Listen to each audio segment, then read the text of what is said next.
Ronaldo Giovanelli, começa com você, que está neutro na história. Eu gostei assim do que fez o Abel. Abel. Fala do Abel. Do Abel. Eu gostei do que fez o Abel, colocando muita velocidade no ataque do Palmeiras com o Dudu, o Rony e o Bruno Lopes. Breno Lopes. Breno Lopes, que não foi bem no jogo também. A verdade é essa. Teve as maiores oportunidades ali no primeiro tempo. Mas um jogo muito estudado pelos dois treinadores. Mas eu acho que ainda falta alguma coisa para o Abel tentar surpreendeu o Crespo, né? Porque o Crespo colocou, pelo menos a gente reclamou aqui de que ele poderia entrar com o Wellington ou com o próprio menino Reinaldo. o Reinaldo, e ele entrou com uma outra peça e depois ele voltou com o Wellington e machucou. Então, a necessidade que eles têm dentro do treinamento e da equipe quando eles estão treinando é uma coisa, o que a gente vê no jogo é outra. E para isso acontecer tem que surpreender. Então, o Abel, para poder sair na frente do Crespo aí, porque o Crespo ainda tem as vantagens dos confrontos, vai ter que surpreender de uma outra forma. Ou entrando com o Adriano já espetando e com velocidades nas laterais. Porque o jogo de ontem foi ruim. Para mim foi ruim. Para uma Libertadores, a gente tem acostumado a ver ainda mais nessa fase aí, mais garra, mais entrega. E ontem eles se pouparam. A visão que eu tive foi essa. É que o mata-mata é diferente, mas eu concordo. Deixou a desejar. Chico, você projetava isso, inclusive. Mas, assim, eu acho que eles surpreenderam nas escalações. Porque quando eu recebi as escalações, o São Paulo praticamente não querendo, abrindo mão desse sistema de 3 zagueiros. Claro, utiliza, mas com uma formação diferente. E o Breno Lopes, eu vi que todo mundo criticando ele pelas chances que perdeu e merece as críticas nesse sentido. Mas quem é que viu o Daniel Alves no jogo? Ele anulou o Daniel. Naquele lado, o Daniel não passou nunca. Mas para mim eles surpreenderam negativamente. Eu acho que os dois técnicos foram muito mal. Eu vi também um 4-4-2 com o Léo pelo lado esquerdo sendo o lateral, mas, claro, ele tem uma capacidade defensiva maior, e o Sara no meio, com os dois zagueiros. Depois entrou o Wellington, que sentiu, e depois só o Reinaldo. Eu acho que era jogo para o Reinaldo.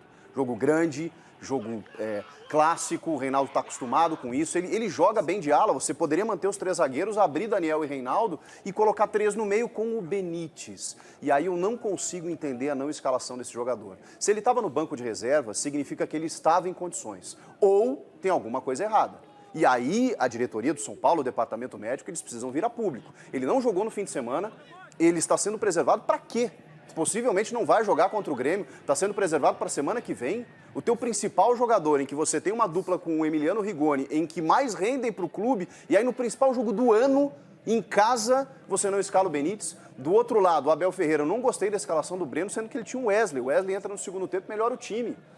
E o Gustavo Scarpa. Eu entendi que ele quis botar o Dudu pelo meio, vindo de trás e tudo mais, com o Rony voltando, que é um cara que se dá bem na Libertadores. Velocidade, ele queria velocidade. Mas não justifica, era um jogo de circulação de meio campo, de muito jogo no meio, de disputa no meio, o Scarpa com o Veiga rende mais com o Scarpa. Os dois técnicos, para mim, ontem foram mal e assinam esse empate.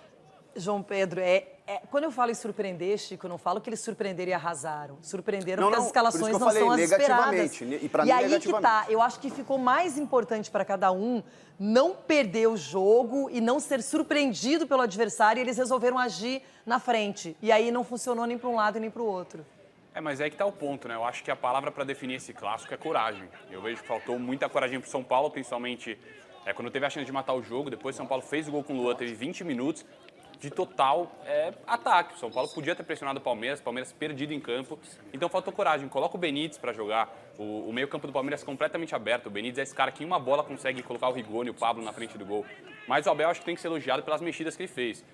Começa o jogo com o Dudu, né? O Dudu, para mim, foi o principal jogador no primeiro tempo. Ele atrás, fazendo essa transição de meio-campo e ataque, foi sensacional. Foi o melhor jogador no primeiro tempo do Palmeiras e da partida, aliás. E ele colocando o Wesley. O Wesley fez um inferno no Daniel Alves, no Miranda também. Pelo lado esquerdo, pelo lado direito da defesa de São Paulo.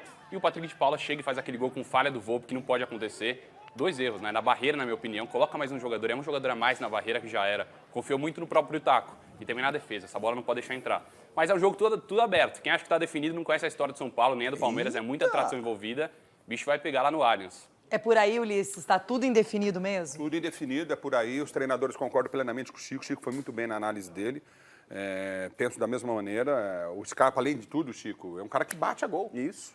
né? Além de tudo, E tá é um na cara fase, que chuta né? gol. E tá na num fase. momento incrível. O Que vinha Benítez... sendo o principal jogador Cara, mesmo. ô, Renata, assim, você vai transmitir o jogo, você se prepara. Eu tava esperando... Lembra a escalação nossa de ontem? Totalmente eu falei, diferente, cara, tudo que eu nossa... falei. Ontem eu fiquei... A gente falava que o Né? Daverson poderia jogar, os dois meias, Né? veio só com um meia. A hora que eu vi a escalação aqui do jogo aberto, eu falei, nossa, vai ser um jogão. Na nossa escalação. Eu acho que nós deveríamos ser os treinadores dos dois times ontem. Entendeu? Essa é a grande verdade. calma. Porque, não, na moral. Calma, não, Ulisses, vou falar calma, pro seu negócio. menino. O que os caras fizeram ontem, os treinadores foram completamente covardes. O Palmeiras jogou muito mais que o São Paulo. Muito mais que o São Paulo. É que o Breno não estava num grande momento. Se ele tá, o Palmeiras deita e rola. Entendeu? Não perderia esses gols que ele perdeu. Agora, o que chama a atenção é a postura tática dos times, totalmente defensivos, se preocupando. Tudo bem, tá no preço. Mas você muda a Denilson maneira de foi um time pênalti que aí, está olha lá. jogando uma sequência de competições, você muda totalmente a maneira do time jogar, não dá para entender. Eu não consigo entender. Sendo que, ao mudar, você está tirando os principais jogadores do time. Entendeu? E outra coisa, mais uma contusão no São Paulo, contratura muscular, posterior de coxa, do Wellington. Olha aqui, o preparador físico do São Paulo é responsável por isso. Eu estou falando aqui. A comissão do Crespo, o Crespo é muito bom. A sua comissão é ruim. A sua comissão vai derrubar. A sua comissão vai te enterrar. O São Paulo precisa acordar. Tá vendo que não tá dando certo. É impossível o número de contusões no São Paulo. Isso não é problema de campeonato paulista, não. Isso é problema de má preparação, me desculpe. Dentro da experiência que eu tenho no futebol, no esporte, eu já vi jogador ficar fora por problema dentário, dá problema muscular.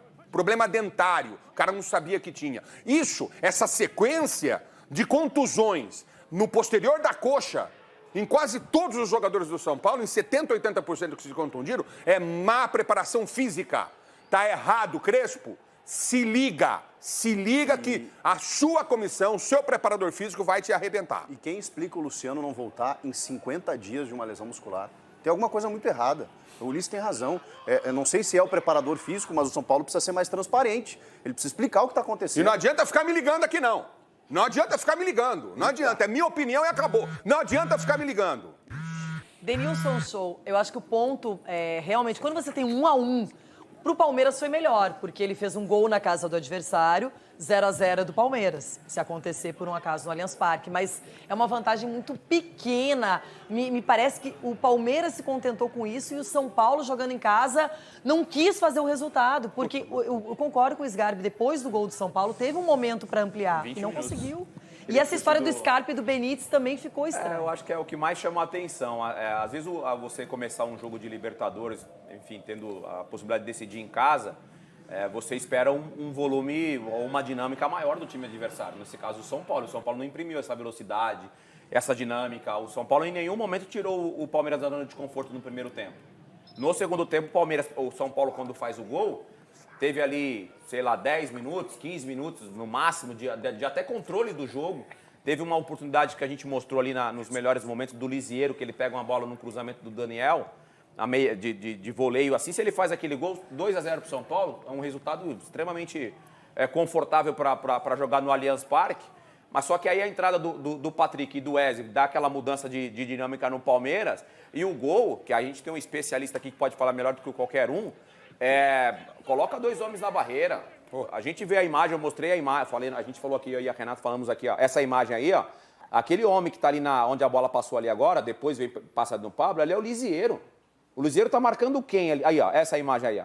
Ali está marcando quem o Lisieiro ali? Ele não poderia... Ele é o homem da bola. Fantasminha. Ô, Lisieiro, Fala, Ronaldo. por favor. Geralmente, vocês estão que nem o jogo ontem, xoxo. Vocês estão xoxo. Por quê? Vocês estão xoxo. Tipo, Por jogo de quê? Libertadores, todo mundo xoxo. A verdade é uma só. Isso desde as categorias de base, barreira começa com 2 caras. Barreira de 1 não existe.